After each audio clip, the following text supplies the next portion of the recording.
Hey, what's up, YouTube? It's PulseEffects, and here we're going to battle against Jorben3000, and this will be my very first Federation battle I'll be posting on my channel. So I hope you guys check it out, and I hope you guys enjoy it. Alright, so anyways, a little Butterfree. He leads off with a Bayonets, whatever. He goes for a taunt. I wasn't expecting it to outspeed me, but it does, and I know it's Scarf now because max speed Butterfree can outspeed Banette without the Scarf. So I'm gonna take this chance to switch out because I know he'll switch out too, and he ends up going to this Miss Magius, and I know it's going to switch out, fearing the Bullet Punch, and I'm gonna U-turn out, predicting that. So that's pretty awesome. So I get a safe switch in on something else to kind of counter this Kangaskhan, I'm hoping. So I'm just gonna switch into Rickroll, who I know will definitely wall this thing out. But he ends up yawning, which is pretty odd, and I'm thinking, what? I'm just kind of utterly confused here. So I'm going to switch out back into Butterfree, thinking he'll go for a move or something, and I know I'll be pretty safe because there's no Stealth Rocks up, and I do have a Sash. So yeah, I'm going to Bug Buzz, taking advantage of the Sash, kind of a situation, whatever, and I know it'll break the sub, and he ends up yawning. So I'm just going to keep Butterfree in as Sleep Fodder because, well, it's pretty much my best bet as Sleep Fodder, and I do have a Sash, so that's pretty awesome.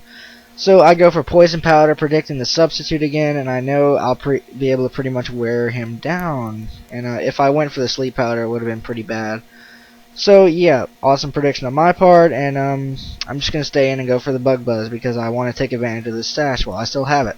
So yeah, he's going to go into Miss Magius. I'm going to switch out now, going into my Snorlax. And he goes for a substitute. So yeah, I know I'll be able to wall this thing out, definitely, because, well, it's a Snorlax, obviously. It's going to take so many hits, obviously, and I'm just going to Fire Punch to break the sub, but he ends up switching into this Banette again. And I'm predicting that it's going to trick again, I'm predicting it's going to trick now. And I definitely want to switch out into something that can probably trick it back or screw something else over. So I'm going to go into Zippy, and he's going to Will-O-Wisp, and I'm just going to attempt to trick this thing. And Zippy really doesn't care to be Will-O-Wisp. But the damage is going to kind of hurt a little bit, but not that big of a deal. Alright, so he's going to switch into the Kangaskhan, and I'm going to trick it, a Specs, and yeah, that kind of sucks a little that I couldn't screw something else over. Because Kangaskhan is going to die to the poison as he switches in. So that kind of sucks a little. Not that big of a deal, though. So, yeah. Alright, so I do have leftovers now, which is pretty awesome. And I'm going to kind of take advantage of that so I can switch moves around and whatever. So whatever. Alright, so he's going to switch into this Miss Magius. And I'm going to go for Shadow Ball. And I guess he did a wrong switch or something, because he switched into this Absol now, which I think he originally probably should have went into, because he would have had more health. So, yeah. I'm not sure what he's thinking here. Alright, so I'm actually predicting a Pursuit here, so I'm going to go for Shadow Ball, but he ends up Sucker Punching, which was, I guess, obvious too, but I didn't want to over-predict, because Rotom didn't mean too much to me. So, yeah, Rotom dies, and now I'm going to go into Scizor. And, no, he's probably going to go for a superpower because Sucker Punch isn't going to do much. Even with Super Luck on his side and getting a crit, it's not really going to kill Scizor. So I know the safest bet for me to do is go for Bullet Punch. So yeah, now he's going to go into the Salamence. I'm not really afraid of dying with Scizor, so I'm just going to keep Scizor in and keep Bullet Punching.